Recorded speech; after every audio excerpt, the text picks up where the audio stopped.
Buenas tardes, 4:57. Buenas tardes, profesor. ¿Y los demás qué pasó? Cada vez entran menos, ¿ya se cansaron? Ya ni uno que trabaja todo el día. Nada más hay 8 de ustedes. Cada vez A lo vienen mejor todavía no terminan su clase pasada los del B, los del A, que diga. los del A, pero de todos modos son bien poquitos, 9. ¿A poco la mayoría son de la sección A? Esperemos un poco. Estaba checando el video de la clase anterior y nos quedamos en conductores y aislantes. Entonces ahorita vamos a ver ese tema, pero vamos a esperar porque hay muy pocos. Me acuerdo que también el lunes faltaron muchos.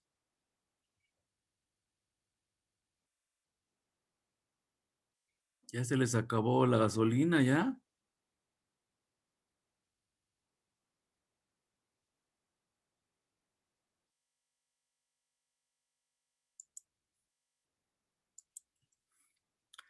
Ya son 10 ahora.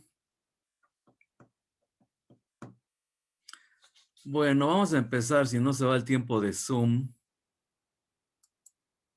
Aquí está el libro. Aislantes y conductores. Bueno, los materiales que conducen la electricidad se conocen como materiales conductores y los que no conducen se conocen como aislantes. Leo. Un trozo de materia está compuesto de muchos átomos dispuestos de una manera peculiar de acuerdo con el material. Algunos materiales, principalmente los metales, tienen un gran número de electrones libres que pueden moverse a través del material. Estos materiales tienen la habilidad de transferir carga de un objeto a otro y se les llama conductores. Un conductor es un material a través del cual se transfiere fácilmente la carga. La mayoría de los metales son buenos conductores. Bueno, vámonos a un Jamboard. Luisa, por favor. En la cartera. Disculpen, es que me están llegando un pedido de tacos que pedí. Ahorita ya le pedí a alguien que fuera por ellos. Perdón, ya me distraje. A ver, vámonos a un Jamboard.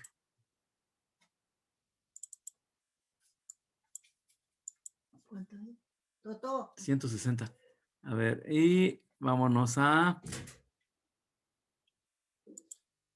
ver los Jamboards que tengo, porque hay un Jamboard que ya tengo dibujado y podemos ahí ver por qué los metales son buenos conductores.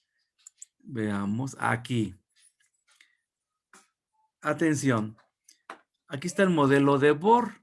Recuerden que el núcleo tiene carga positiva. Ahí están los neutrones y los protones. Según el modelo de Bohr, todos los electrones están girando alrededor del núcleo. Y entonces, ¿qué sucede? Que los electrones que están más alejados del núcleo no están tan amarrados al centro, al núcleo.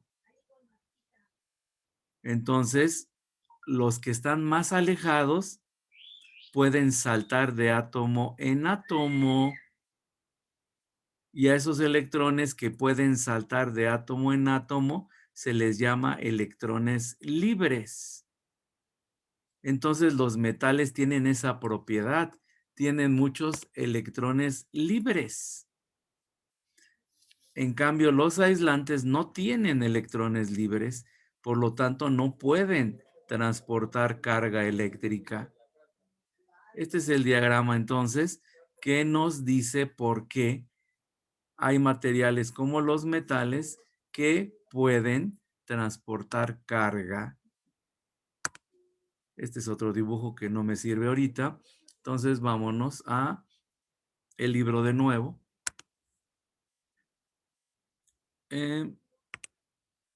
Dice así. La mayoría de los metales son buenos conductores. En la figura aquí de abajo, ¿qué es lo que está haciendo? Bueno, aquí froto una varita y la cargo.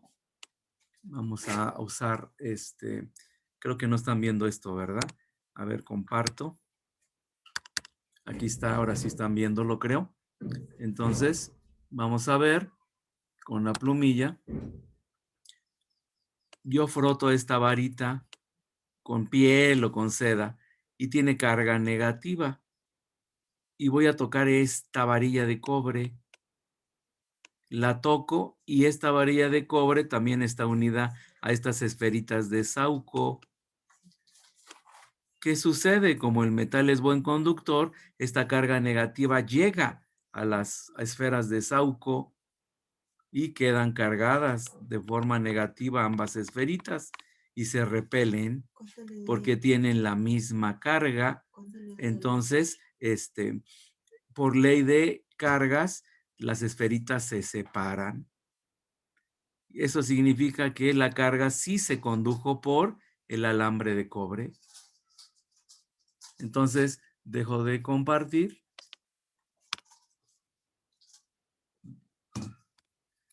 Y digo, de compartir, dejo de dibujar. Y dice así. En la figura 23.6, una varilla de cobre está sostenida por una base de vidrio. Las esferas de médula de Sauco se pueden cargar al tocar el extremo derecho de la varilla de cobre, que a su vez toca una barra de caucho cargada. Los electrones se transfieren o son conducidos a través de la varilla hasta las esferas de Sauco. Tome nota que la carga no se transfiere ni a la base de vidrio ni al pedazo de seda. Estos materiales son malos conductores y se les conoce como aislantes. Un aislante es un material que se resiste al flujo de carga, o sea que no tiene electrones libres. Otros ejemplos de buenos aislantes son la ebonita, el plástico, la mica, la baquelita, el azufre y el aire. Y hay un tercer tipo de material, que es el semiconductor. Un semiconductor es un material con capacidad intermedia para transportar carga. Estos materiales a veces transportan carga, a veces no. ¿De qué depende que transporten o no? Pues de la temperatura podría ser una circunstancia, o también si contaminamos con otro material el semiconductor, son capaces de transportar o no carga. Algunos ejemplos de materiales semiconductores son el silicio, el germanio, el arseniuro de galio. La facilidad con la que un semiconductor transporta carga puede variar mucho a causa de la adición de impurezas, o sea que lo contaminamos con algo, o por un cambio de temperatura. Bueno, dejo de compartir esto y vámonos a su Classroom.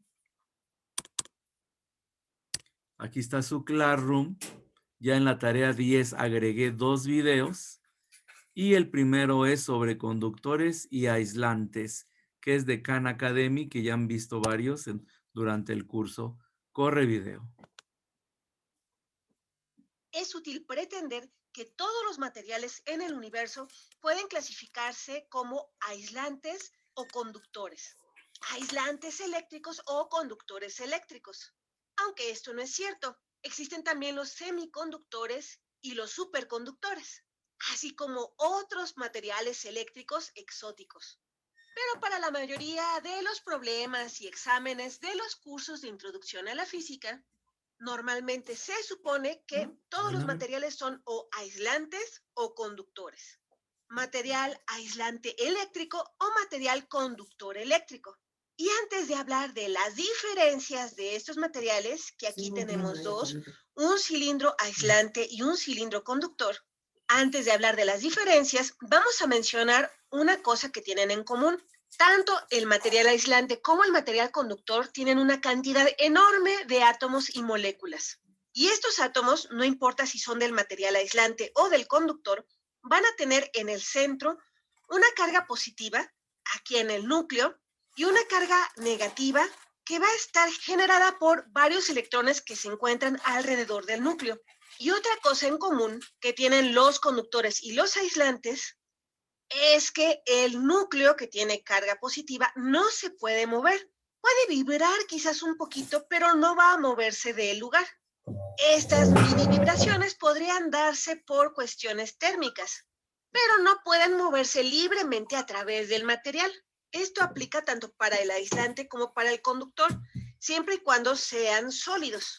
Lo que no aplica si es que estos son fluidos. En el caso de que sean fluidos, se van a poder mover libremente. Pero en el caso de materiales sólidos, la carga positiva del núcleo de cada átomo se encuentra fija.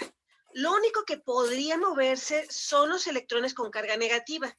Y aquí hay una diferencia. Los electrones que se encuentran en los átomos del conductor pueden moverse más o menos libremente. Pueden moverse sin casi resistencia. En cambio, los electrones en el aislante no se pueden casi mover. Estos no tienen los niveles de energía ni las bandas que hagan posible que estos electrones se muevan libremente. Así que para el material aislante también se encuentran más o menos fijos. Básicamente, en los aislantes todo se encuentra fijo. Estos electrones podrían moverse y saltar dentro de su propio átomo, o quizás entre átomos vecinos, pero no pueden estar saltando y moviéndose libremente por todo el material. Y en los conductores, los electrones sí pueden estar moviéndose libremente por todo el material. Esta es la diferencia principal. Ahora, los electrones no van a estar moviéndose así por sí solos. Necesitan algo que los invite a moverse en el material. Si conectáramos esto a una batería o lo pasáramos cerca de algún campo eléctrico, o tuviera cerca alguna fuerza eléctrica, en este caso los electrones en el conductor van a comenzar a migrar por todo el material, pero en un aislante los electrones están fijos. Y esto nos hace pensar que a lo mejor para las interacciones eléctricas solo nos interesan los conductores y los aislantes nos van a interesar justamente para evitar estas interacciones eléctricas. Pero esto no es del todo cierto. Si yo pongo un aislante en una batería o lo acerco a algún campo o fuerza eléctrica, si bien los electrones no van a estar saltando o van a estar moviéndose en el material, sí puedo tener que el núcleo y sus electrones se desplacen un poquito. Por ejemplo, aquí el núcleo positivo puede desplazarse un poquito así y la carga negativa desplazarse de este otro lado, de manera que me queda un átomo que digamos tiene un lado un poco más negativo y este lado del átomo estaría más positivo. Y aunque los electrones no se mueven, ahora como tengo esta configuración en donde la parte positiva está desplazada a un lado y la negativa está un poquito del otro lado, este material, si yo logro que todos los átomos tengan esta configuración, podemos crear un efecto eléctrico general y podrá interactuar con otras cargas cercanas y ejercer fuerza sobre ellas. Así que aun cuando las cargas no pueden flotar en el aislante, pueden interactuar eléctricamente. Ahora veamos qué sucede si le agrego cargas extra al aislante y al conductor. Aquí comenzamos con la misma cantidad de partículas positivas que de partículas negativas. Y esto se cumple tanto para el aislante como para el conductor. Pero, ¿qué sucede si agrego cargas extras? Si agregamos cargas negativas extras por aquí, ¿qué va a suceder? Si tratamos de dibujarlas con todo y los átomos, va a verse un poco saturada la pantalla. Y ya que estas se cancelan mutuamente, tienen una carga promedio. Así que vamos a suponer que estos se encuentran aquí, pero se cancelan mutuamente. Y ahora voy a dibujar solamente las cargas extra. Si yo agrego cargas negativas extra a este aislante, ¿qué voy a tener? Pongo cargas negativas por aquí, por acá, por allá. ¿Qué va a pasar? Bueno, nosotros sabemos que estas cargas negativas no se pueden estar moviendo libremente aquí. Así que puedo llenar este aislante con las cargas negativas extra, si es que así lo quiero, o puedo hacer que se acumulen en un solo lado y ahí se mantendrían. El punto es que donde yo ponga las cargas extra, ahí se van a quedar. Pero ¿qué va a suceder en un conductor? Si yo trato de poner una carga negativa aquí, y otra carga negativa por acá, estas no tienen por qué quedarse en donde las puse cuando están en un conductor. Y si ponemos cargas negativas cercanas, no van a querer quedarse ahí, ya que las cargas iguales se repelen. Así que, ¿qué va a suceder? Pues esta carga negativa va a querer alejarse todo lo que pueda. Y esta otra carga también querrá alejarse lo más que se pueda.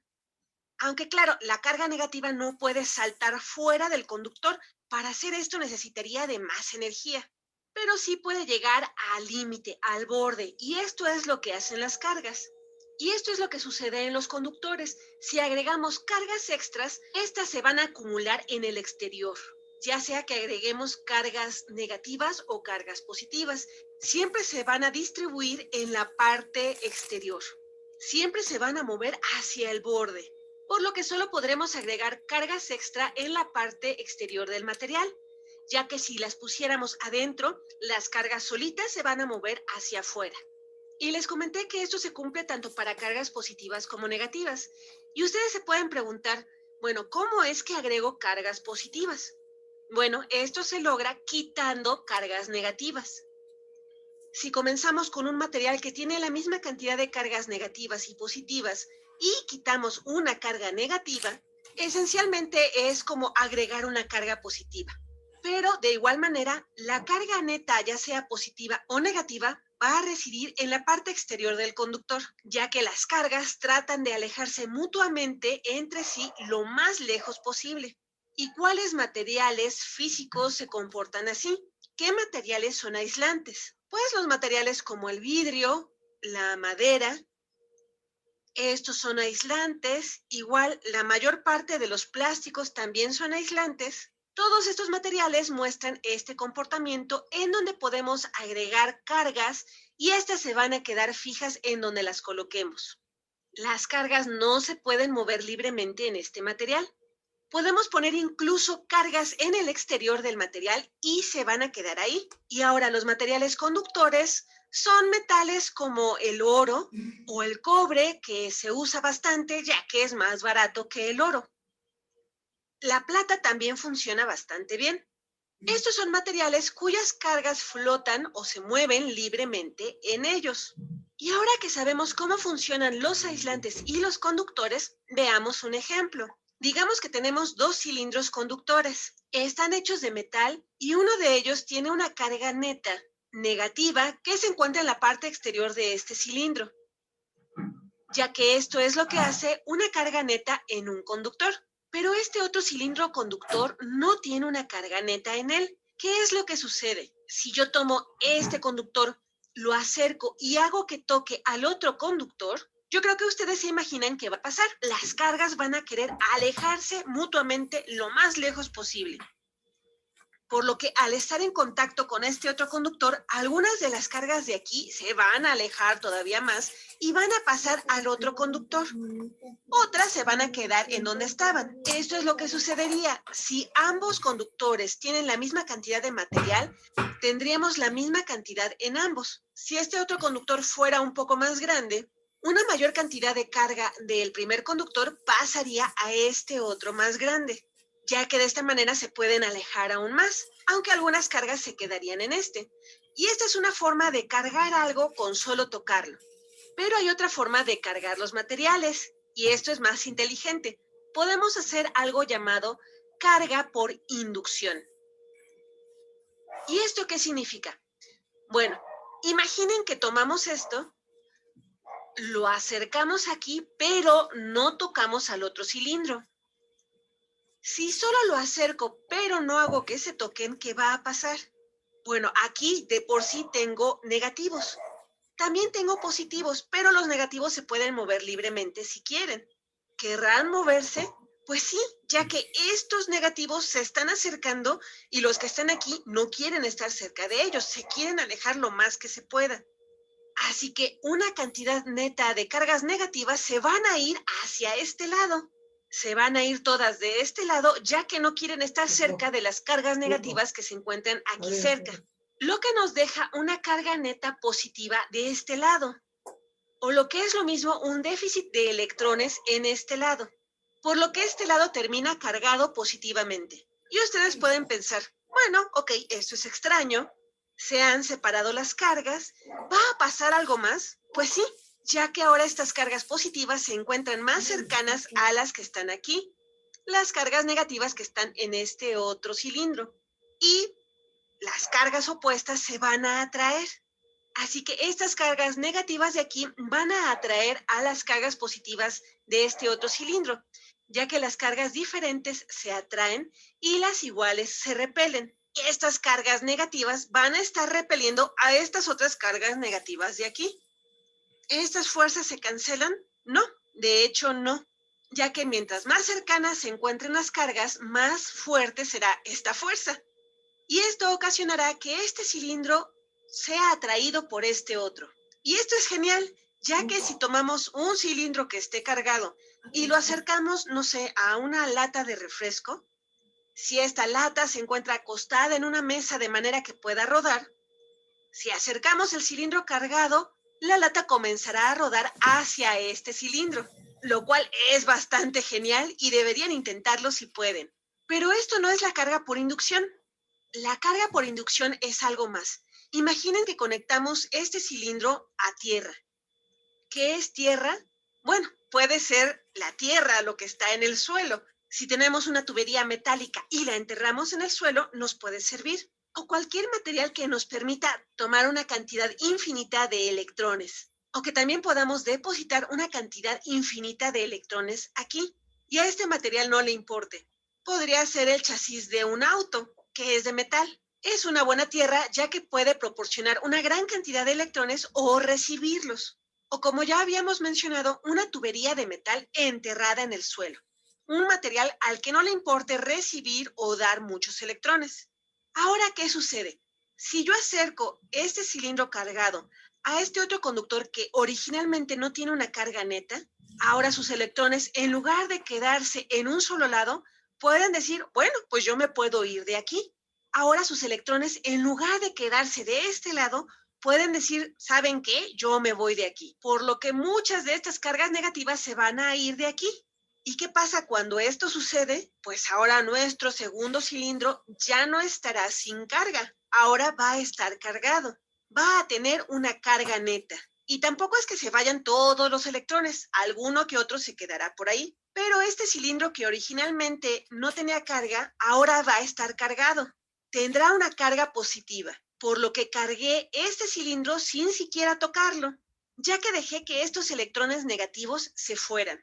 Y si soy lista, puedo cortar este cable de acá antes de quitar el objeto que me indujo la carga. Ahora quito esto de acá, lo pongo lejos.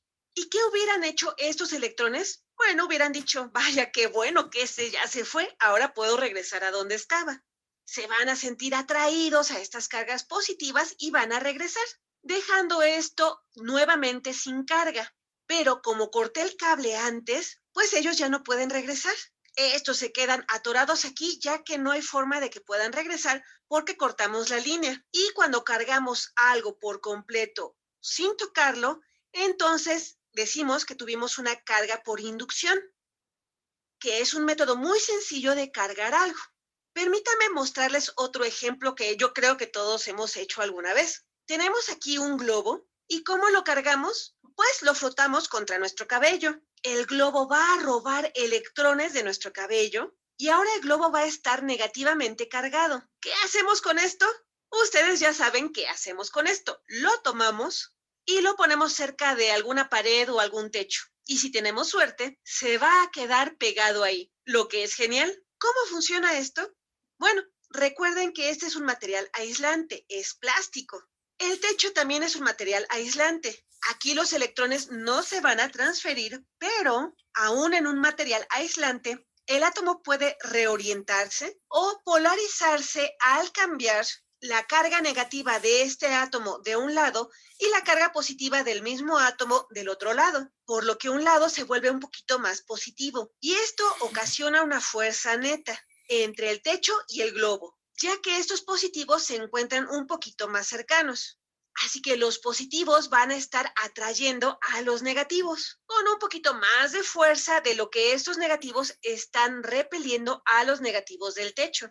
Y debido a que el techo atrae al globo y el globo está atrayendo al techo, con una fuerza mayor de lo que las cargas negativas están repeliendo a las cargas negativas del techo, el globo se va a pegar. Y esto es debido a la propiedad de los aislantes de polarizarse y ocasionar una atracción eléctrica. Y es lo que mencioné en un principio, aun cuando sea un aislante, puede a veces interactuar con algo eléctrico debido a que el átomo puede moverse y polarizarse.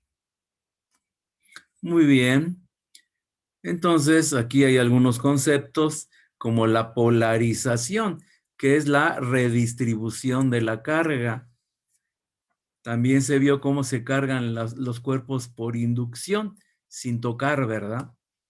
Bueno, ahora bien, dijimos también que hay materiales semiconductores que tienen muchísimas aplicaciones en nuestra vida cotidiana, pero muchísimas ni se imaginan. Les voy a pasar ahorita entonces un video mucho más corto sobre semiconductores, a las aplicaciones de los semiconductores. Hola, este video da una introducción a las aplicaciones de los semiconductores, así como los diferentes tipos que existen, por lo que es un video introductorio que permite dar un panorama general de los semiconductores. En la actualidad, existe una gran cantidad de aplicaciones donde se utilizan los materiales semiconductores. Hablaremos solo de algunas de ellas. Actualmente el transporte de pasajeros por medio de trenes eléctricos emplea semiconductores, los cuales convierten un voltaje de corriente directa a corriente alterna, para que los motores que tiene el tren en su sistema de tracción, haga que el tren se mueva y de esta manera los pasajeros lleguen a su destino. Una computadora está construida por componentes semiconductores, que permiten que realicemos un documento de texto, una presentación, un video, naveguemos en la web, entre muchas más actividades que realizamos con una computadora. Las pantallas de televisión y las de las computadoras emplean una gran cantidad de semiconductores, pero los que más destacan son los LEDs, que significa diodo emisor de luz. Su finalidad es convertir una corriente directa en luz de diferentes colores, con lo que se logra generar todas las imágenes que se reproducen en las pantallas. En una pantalla hay millones de LEDs para dar la claridad y resolución deseada. Los teléfonos inteligentes están formados también con una infinidad de semiconductores, ya que estos son computadoras que requieren semiconductores y contienen también una pantalla de LEDs construida con millones de semiconductores. Estos teléfonos inteligentes nos permiten hacer llamadas, tomar fotografías, navegar por la web, interactuar en las redes sociales y muchas cosas más. Los automóviles actuales para su funcionamiento contienen una gran cantidad de semiconductores, tanto para medir todas las variables del automóvil, así como su procesamiento de estas señales, que permitan hacer que el automóvil realice todas sus funciones, como es desde acelerar el auto, el correcto frenado, la asistencia en el manejo y muchas cosas más, que son necesarias actualmente en un automóvil. Pero esas no son todas las aplicaciones en las que están involucrados los semiconductores, mencionaremos algunas otras más, sin embargo aún así no son todas. Actualmente está muy de moda lo que se conoce como el Internet de las cosas, donde nosotros podemos interactuar con los electrodomésticos de nuestra casa. Por ejemplo, en un refrigerador se puede establecer qué productos necesitamos tener, por lo que si el refrigerador detecta que no se tiene, realiza el pedido a la tienda para que nos lo lleven a la casa. Otro ejemplo es la estufa, en la cual podemos indicar cuándo quiero que se empiece a cocinar los alimentos para que a la hora que lleguemos estén listos para que los comamos, y así muchas otras aplicaciones más. La iluminación también está emigrando al uso de semiconductores. Actualmente se utilizan LEDs de alta potencia, que se emplean para cambiar los focos incandescentes y los fluorescentes, con lo que se logra aumentar el tiempo de vida de estos dispositivos de iluminación, además de que disminuyen su consumo. Las consolas de videojuegos contienen semiconductores, ya que estas son computadoras dedicadas para este fin, que es el de entretenimiento a través de los videojuegos. Los drones emplean semiconductores para que puedan ser dirigidos desde tierra, mantengan su estabilidad y se desplacen hacia los lugares que uno desee, además de que permite tomar vídeo y fotografías, los cuales son enviados al usuario. También los semiconductores se encuentran en la medicina, tanto en los equipos que se emplean para el diagnóstico, como en la realización de consultas y hasta el desarrollo de operaciones a larga distancia. Muy bien. Como se dan cuenta, los materiales semiconductores tienen muchísimas aplicaciones y más en los aparatos que manejamos actualmente. Dejo de compartir. Comparto de nuevo, vámonos al libro. Entonces, lo siguiente que vamos a ver es, bueno, aquí está la redistribución de carga, que es lo que estaban aquí mencionando, que es simplemente que la carga C se acomoda de forma diferente, pero sigue siendo la misma carga. La carga por inducción, que la explicaban en el video, que es nada más acercando, ¿verdad? Un cuerpo cargado y forzamos a que las cargas se repartan. Ahora bien, a partir de la clase siguiente vamos a ver la ley de Coulomb. ¿Qué es la ley de Coulomb? Bueno, aquí en este texto, ahorita lo voy a leer, pero les voy a adelantar. En la antigüedad se sabía de la ley de las cargas.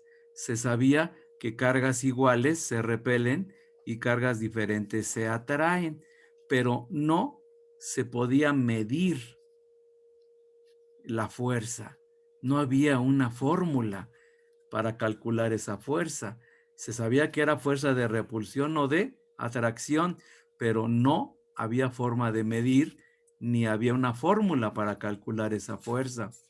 Entonces Coulomb fue el encargado de encontrar esas relaciones matemáticas. Leo, como de costumbre, la tarea del físico consiste en medir de forma cuantitativa, o sea, con datos, con números, las interacciones entre los objetos cargados.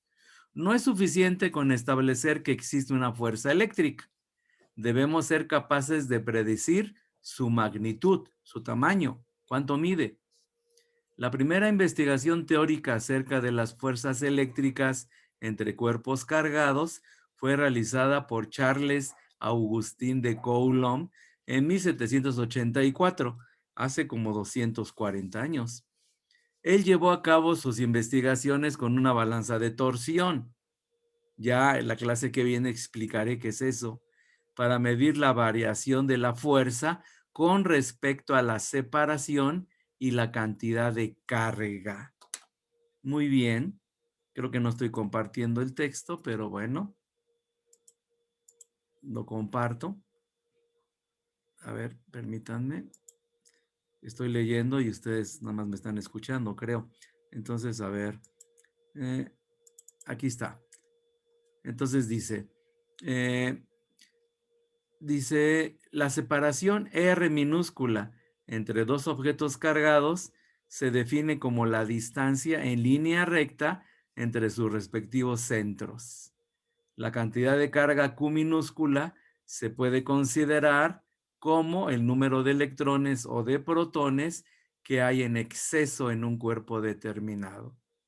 Coulomb encontró que la fuerza de atracción o de repulsión entre dos objetos cargados es inversamente proporcional al cuadrado de la distancia que los separa. Muy bien. Vamos rápidamente a un Jamboard. ¿Qué es lo que les estoy diciendo ahorita? Les estoy diciendo lo siguiente. Vámonos aquí a un Jamboard nuevo. Bueno, aquí está el dibujo de la balanza de torsión. ¿Qué es la balanza de torsión? Bueno, esta es una base metálica. A ver, déjenme cambiar el color del plumón aquí. Esta es una base metálica. Ah, caramba, es blanco. Esta es una base metálica de la cual cuelga un alambre que está acostadito y en las orillas del alambre hay dos cuerpos cargados. Le voy a llamar Q1 y Q2 a los cuerpos, a la carga de los cuerpos. Ahora bien, voy a suponer que uno es positivo y otro es negativo. Por lo tanto, hay una fuerza de atracción. Entonces, este aparato que es una balanza de torsión, cuando ponía cargas contrarias, este alambre que está en medio acostado se torcía, se movía. Y en aquel entonces ya se sabía que si el alambrito se movía a tal distancia, pues la fuerza era de tanto, se podía saber. Entonces, así fue como Coulomb pudo calcular, pudo medir las fuerzas entre las cargas con la balanza de torsión, midiendo cuánto se torcía el alambre y viendo sus tablas. Ya había tablas que decían, si el alambre se tuerce tanta distancia, pues la fuerza es de tanto, ¿verdad? ¿Y él qué encontró? Él encontró lo siguiente, esta ley, esto que está aquí en el recuadro es la ley de Coulomb. Lo voy a explicar rápidamente, que ya queda poco tiempo de Zoom. ¿Qué fue lo que encontró Coulomb? Encontró lo siguiente. Él dijo, yo tengo dos cargas. Q1, así le llamó a una, y Q2 le llamó a la otra. A la distancia entre las dos cargas le llamó R de radio. Y entonces vamos a suponer que esta es positiva y esta es negativa, y él pudo medir la fuerza con la balanza de torsión. Ahora bien, ¿qué hizo a continuación? Redujo la distancia entre las dos cargas a la mitad. Y supuso que iba a ser el doble de la fuerza porque están más cerca, pero no.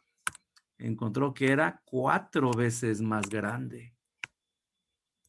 Luego, si reducía a 1/3 la distancia, encontró que era 9 veces la fuerza más grande. Pero también se dio cuenta que si aumentaba la distancia al doble, pues la fuerza se reducía a 1/4 parte. Entonces encontró la relación que dependía del cuadrado de la distancia. Chequen, 4 es el cuadrado de 2, 9 es el cuadrado de 3. Él encontró entonces que la fuerza aumentaba muchísimo cuando la distancia se reducía y también disminuía muchísimo cuando la distancia aumentaba. Y él encontró esta relación, esta que está en el recuadro, y es la ley de Coulomb. Esta constante K tiene un valor de 9 por 10 a la 9 newtons metros cuadrados entre Coulomb cuadrado, y también se encontró con otros experimentos que no me voy a meter mucho en eso ahorita. Entonces vamos a ver problemas a partir de la clase que viene, jóvenes. Dejo de compartir.